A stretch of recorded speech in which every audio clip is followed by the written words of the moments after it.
Mr. Whitmore, I cannot process this withdrawal.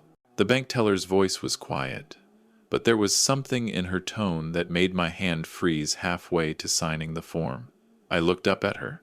Young woman, maybe 30, with kind eyes that were now filled with something I couldn't quite place. Concern? Fear? I'm sorry, I said, confused. There must be some mistake. I called ahead. My son helped me arrange this. I need to withdraw $45,000 for the renovations on my house. She glanced around the TD Canada Trust branch, then leaned forward slightly. Her name tag read, Sarah Chen. Mr. Whitmore, she said again, even quieter this time. This signature doesn't match the one we have on file for your power of attorney documents. And sir, I need to tell you something. Can you please come to the manager's office with me? That was 6 months ago. 6 months since my entire world turned upside down, but I should start from the beginning. My name is Robert Whitmore. I'm 67 years old, and until recently, I thought I had a pretty good life for a widower in Vancouver.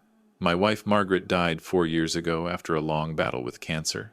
Those were dark days, but I got through them. I had my son, David. He was always there, always calling, always visiting. After Margaret died, David insisted I move in with him and his wife, Jennifer. Dad, you shouldn't be alone in that big house, he'd said. Come, stay with us. We have plenty of room, and Jennifer would love to have you. I was reluctant at first. I'm a proud man, I suppose. Spent 40 years as an engineer for BC Hydro, owned my home outright, had a decent pension. I didn't want to be a burden, but David was persistent, and honestly, the house felt so empty without Margaret's laugh echoing through it.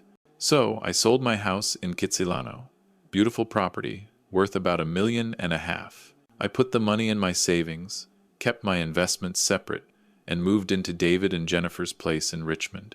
The first year was fine, good, even. Jennifer seemed genuinely happy to have me there. She'd make dinner, we'd watch hockey night in Canada together, talk about the Canucks. David had a good job in tech, and Jennifer worked as a real estate agent. They seemed comfortable, happy, but then things started to change. It was subtle at first. Jennifer would make comments about downsizing, about how seniors my age didn't really need so much money just sitting in accounts. You should enjoy it while you can, Robert, she'd say with a smile. Travel, spend it on yourself. David started bringing up estate planning. Dad, you really should update your will. Make sure everything's in order, you know, in case something happens. I didn't think much of it at the time. It seemed like normal adult children concern. Margaret and I had always been careful about our finances, and I assumed David had learned that from us. Then came the power of attorney suggestion. Dad, you're getting older, David had said one evening about 8 months ago. What if something happens and you can't make decisions? Jennifer and I think it would be smart for you to give me power of attorney, just for medical and financial decisions in case of emergency. I hesitated. Something about it felt wrong, but David pressed, Dad, I'm your only child. Who else would do it? I'm just trying to protect you, protect your interests. So I agreed. We went to a lawyer. I signed documents. David became my power of attorney. That's when things really started to deteriorate. Suddenly, David was very interested in my finances. He wanted access to my online banking. Just to help you manage things, Dad. Make sure bills get paid. He wanted copies of my investment statements. To help with your tax planning. And Jennifer's comments became more pointed, more frequent. Robert, you know David and I have been talking about upgrading the house, she'd said one day. We really need to renovate the kitchen. It would increase the home value significantly. We were thinking, since you're living here rent-free, maybe you could contribute? Say, $50,000? I felt my chest tighten. Jennifer, I pay for groceries. I cover my own expenses. Yes, but Robert, housing in Richmond is expensive. We're basically supporting you. David jumped in quickly. What Jennifer means, Dad, is that we could all benefit from some home improvements. You'd enjoy a nicer kitchen too, right? I didn't have a good answer. Maybe they were right. Maybe I should contribute more. But something nagged at me. A voice in my head that sounded like Margaret. Be careful, Robert. Trust, but verify. Then I started noticing other things. Mail that I used to receive was disappearing. Statements from my bank, from my investment company. When I asked David about it, he'd say, "Oh, I'm handling that now, Dad. Remember? You gave me POA. Don't worry about it." I tried to check my online banking one day, but my password didn't work. When I asked David, he said the bank must have reset it for security. "I'll get you the new password, Dad. Don't worry." But he never did. I started feeling anxious, trapped, almost. But I told myself I was being paranoid. This was my son, the boy I'd raised, the man who'd sat by Margaret's bedside in the hospital, holding her hand. Then came the phone call from my investment advisor. "Robert, I just wanted to confirm you're okay with moving $150,000 from your RRSP to a joint account with your son," he'd said. My blood ran cold. I never authorized that. There was a pause. "But we have the paperwork, signed by your power of attorney." That's when I knew something was terribly wrong. I didn't confront David immediately. Maybe I should have. But I needed to understand what was happening. I needed proof. I started paying attention, really paying attention. I noticed David and Jennifer having whispered conversations that would stop abruptly when I walked in. I noticed Jennifer's new designer handbags, David's new Audi in the driveway. "Work bonus," he'd said with a shrug. One night, I couldn't sleep. I came downstairs to get some water and heard them talking in the kitchen. "He's not going to live forever," Jennifer's voice. "And honestly, David, the longer this takes, the more he's going to spend down that nest egg." "I know, but we need to be careful. If he gets suspicious." "He won't. He trusts you completely. He's your father." My hand shook as I held my water glass. I quietly went back upstairs. That's when I started planning my own investigation. I went to my bank branch, the one where I'd banked for 30 years. I asked to see someone about my accounts. That's when I met Sarah, the teller who would eventually save me from financial ruin. "Mr. Whitmore," she'd said, after pulling up my information, "I need to tell you something. Someone with your power of attorney has been making significant withdrawals from your accounts. Is this something you're aware of?" I felt dizzy. "How much?" "Over the past 6 months, $230,000 have been transferred out of your various accounts." $230,000. "There's something else," Sarah continued. "Last week, someone called claiming to be you, trying to authorize a wire transfer of your entire investment portfolio to an offshore account. We flagged it as suspicious and declined. And now, today, your son is here trying to withdraw $45,000 in cash.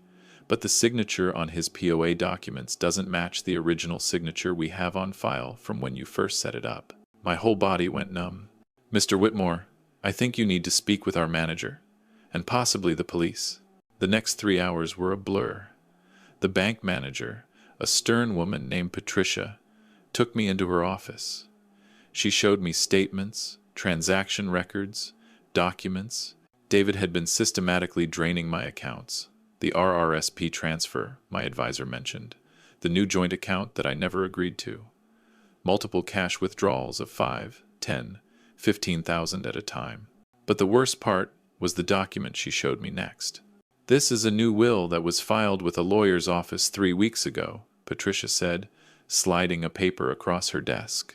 "According to this, you're leaving your entire estate to your son David and his wife Jennifer, including any remaining assets, your life insurance, everything." I stared at the signature at the bottom. It looked like mine. But I had never signed this document. I had never seen it before. "Mr. Whitmore," Patricia said gently, "I think your son forged your signature, and I think you need to take immediate action." I sat there, in that office, feeling like my heart was being ripped out of my chest. This was my son, my only child. The baby Margaret and I had brought home from the hospital. The toddler who'd called me daddy and hugged my legs. The teenager who'd asked my advice about girls.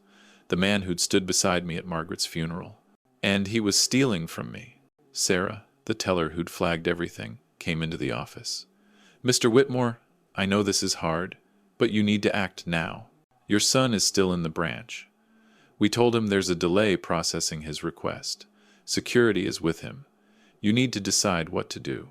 What do you do when the person you trust most in the world betrays you? I thought about Margaret. What would she tell me to do? And I knew. She'd tell me to be smart, to protect myself, to not let emotion cloud my judgment. Call the police, I said. And I need a lawyer. The next hour was surreal. Vancouver police officers arrived. I had to tell them everything, show them the evidence. And then I had to do the hardest thing I'd ever done in my life. I had to confront my son. They brought David into the manager's office. He looked confused at first, then worried when he saw the police officers. Then his eyes met mine, and I saw something I'd never seen before. Panic. "Dad, what's going on?" he asked, trying to sound casual. "David," I said, and my voice cracked. I cleared my throat. "David, I know what you've been doing." His face went pale. "Dad, I don't know what you're talking about. You've been stealing from me, forging my signature, draining my accounts. That's insane. I'm your power of attorney. I'm managing your money. For you. Without my knowledge. Without my permission." My voice rose. "You stole $230,000 from me, David. You forged a new will. You were planning to take everything." The police officer stepped forward. "Mr. David Whitmore, we need to ask you some questions." I watched my son's face cycle through emotions, denial, anger, and then, finally, something like calculation. "Dad, listen. I can explain. We needed the money. Jennifer and I have debts. We were going to pay you back. By forging my will? By planning to wait until I died?" David's jaw tightened. "You have more money than you need. You're just sitting on it. We're your family. We deserve—" "You deserve nothing," I said, and I barely recognized my own voice. "You're my son, and I loved you. I gave you everything, and you repaid me by stealing from me." The investigation took 3 months. Police forensics examined the forged documents. They traced the money. They found that David and Jennifer had been living far beyond their means. Jennifer's real estate career wasn't going well. David had lost money in cryptocurrency investments. They'd maxed out credit cards, taken out loans, and they'd decided that my money was the solution. The plan, as it emerged through investigation and Jennifer's eventual confession, was even worse than I'd thought. They weren't just stealing. They were waiting. Waiting for me to die naturally, or maybe not so naturally. They'd been researching medications that could cause heart problems in elderly patients. They'd been increasing my blood pressure medication dosage without me knowing. The doctors confirmed it. I'd been feeling increasingly weak, dizzy. I'd thought it was just age. But David had been slowly poisoning me. My own son was trying to kill me. The trial was grueling. I had to sit there, day after day, listening to the evidence. Listening to David and Jennifer's lawyer try to paint me as a confused old man who didn't understand his own finances. Listening to them try to claim that the power of attorney gave David the right to do whatever he wanted with my money. But the evidence was overwhelming.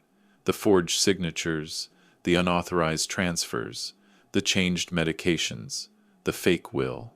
In the end, David pleaded guilty to fraud, forgery, and attempted harm.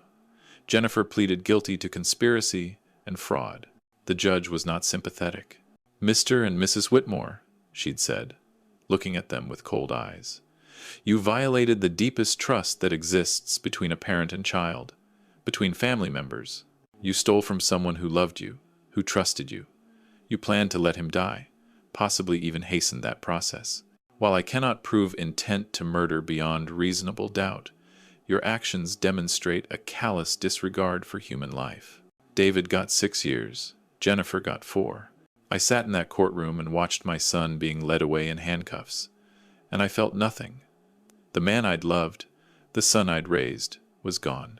In his place was a stranger who'd been willing to kill me for money. That was 4 months ago. Since then, I've had to rebuild my life. I recovered most of my money, though not all. Legal fees, repayments to the bank for their investigation costs, moving expenses. I moved into a nice apartment in Kerrisdale, smaller than my old house, but it's mine. I got a dog, a golden retriever named Maggie, after Margaret. She keeps me company. I reconnected with old friends from my engineering days, joined a seniors walking group, started volunteering at a financial literacy program, teaching other seniors about protecting themselves from financial abuse. Because here's what I learned. This happens more than you think. Children stealing from their parents, family members abusing trust. Elder financial abuse is one of the fastest growing crimes in Canada, and most victims never report it. Because they're ashamed. Because they love their children and don't want to see them prosecuted. Because they can't believe it's happening. I almost didn't report it. Even standing in that bank, even seeing the evidence, part of me wanted to believe there was an explanation, that my son wasn't really a thief and a would-be killer. But Sarah Chen, that bank teller, gave me perspective. "Mr. Whitmore," she'd said that first day, "I know this is your son, but imagine if this was a stranger who'd done this to you. Would you hesitate to call the police?" She was right, and that's what saved me. David writes to me sometimes from prison. Long letters full of apologies and excuses. He says Jennifer pushed him into it. He says he was desperate. He says he still loves me and hopes I can forgive him someday. I don't read them anymore. My lawyer keeps them, in case we need them for something. But I don't read them. Because here's the truth. Whether David was weak or greedy or desperate doesn't matter. He made choices. He chose to steal. He chose to forge documents. He chose to poison me slowly. Those were his choices. And I've made my choice. To move forward. To live the rest of my life on my terms. I think about Margaret sometimes. Wonder what she'd think about all this.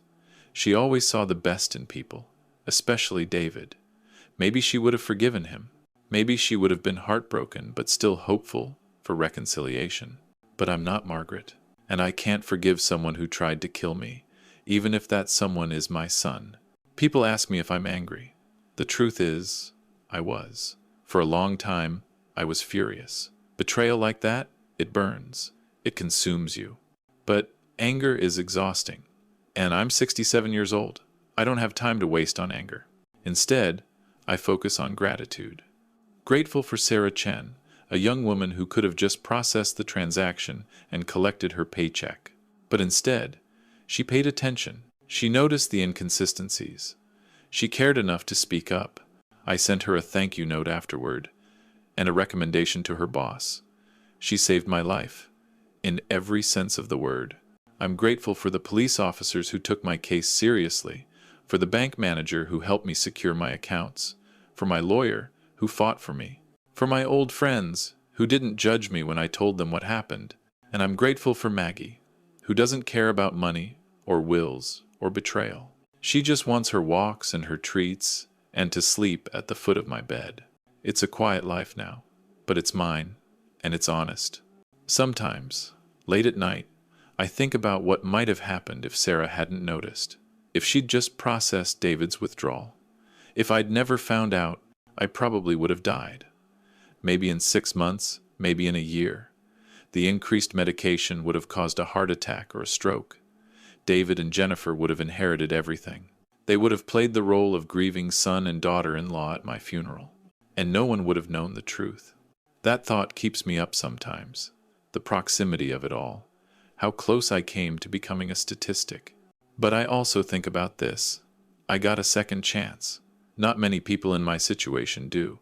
Most find out too late, when the money's gone and there's no way to recover it, or they never find out at all. So I use this second chance. I volunteer. I speak at senior centers about financial protection. I tell my story, painful as it is, because maybe it'll help someone else recognize the warning signs. And those warning signs are always the same. Family members suddenly very interested in finances, pressure to sign power of attorney documents, disappearing mail, changed passwords, unexplained withdrawals. If you're reading this, if you're a senior, please listen. Protect yourself. Keep control of your own finances as long as you can. Don't give power of attorney to anyone unless absolutely necessary, and even then, have oversight. Check your statements. Keep copies of everything. And if something feels wrong, trust that feeling. Because predators count on your love, your trust, your reluctance to believe the worst of your own family. That's how they operate. That's how David operated. And if you're someone taking care of an elderly parent, please, I beg you, be honest. If you need financial help, ask. Don't steal. Don't manipulate. Don't abuse the trust they've placed in you. Because once that trust is broken, it can never be repaired. Not really. I learned that the hard way. David will get out of prison in a few years, assuming good behavior. I don't know what I'll do when that happens. Whether I'll see him, whether he'll try to contact me beyond the letters I don't read. Part of me hopes he's learned something. That he's genuinely remorseful. That he's become a better person. But the bigger part of me knows the truth. The son I loved is gone. Has been gone for years, probably.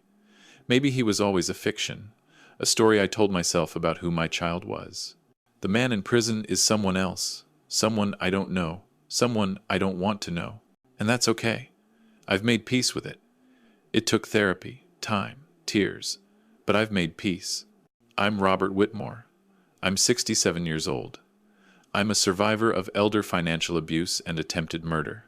I'm a widower, a retiree, a volunteer. I'm the owner of a wonderful dog.